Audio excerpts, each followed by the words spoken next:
Hello everyone, this is NS Steampunk. We are over in Gallipolis, Ohio at the site of the Gallipolis Freight Station Railroad Museum.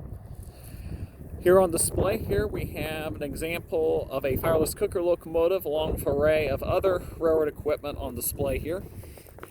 This locomotive is an example of what's called a Fireless Cooker. Now, most contemporary steam locomotives would be holding a firebox where the coal or oil or wood would be burned. However, this type of locomotive does not use a firebox because in some industrial settings, locomotives that would burn coal or oil or wood would tend to give off sparks, and that would cause a dangerous hazard for many industrial buildings back in the day.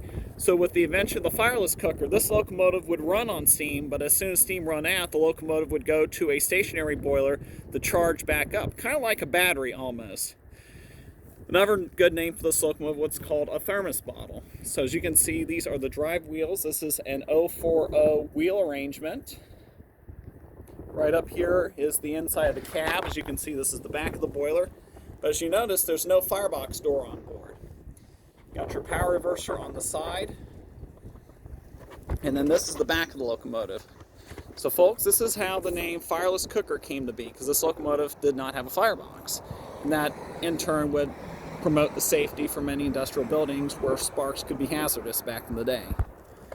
Right over here, we have two examples of bay window cabooses. The caboose was used as a traveling office back in the day for many railroad workers who would spend the nights on the rails. This right here is an example of a B&O bay window caboose. The reason it's called a bay window is because these cabooses did not have cupolas on top, but the windows could be kind of expanded out to the side so that way all the train workers could see the side of the train, could at least see what was up ahead of them from the back end. This is an example of the B&O Railroad. They merged in 1973 with the Chesapeake and Ohio to form Chessie System, and by 1980, CSX Transportation took over the operations. Now this caboose here is another bay window caboose. This one is part of the Southern Railway. This is an example of an X-Class series caboose. The Southern Railway had merged with the Norfolk and Western in 1982 to form what is today's Norfolk Southern Railroad Corporation.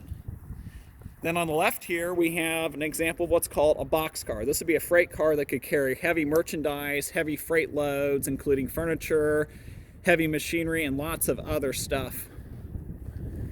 And then right over here is one of the crown jewels of the museum. This is a passenger car. In fact, this car last served, I believe it was 2017, was the last year for this famed train.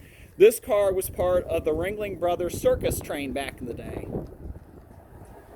And then right over here we have the freight house. This is the loading dock where freight would be loaded and unloaded. So folks, you ever get a chance, come out to Gallipolis, Ohio to check out this railroad museum. By the way, you can even take a ride on the bike path of the old railroad right-of-way. I'm not quite sure what railroad that was, but if anybody knows, feel free to comment. And for those of you who are checking out my channel and seeing some railroad videos, if you would like to see more, please hit that subscribe button and hit that notification button. This is NS Steampunk reporting live from Gallipolis, Ohio. Tower 93, over and out.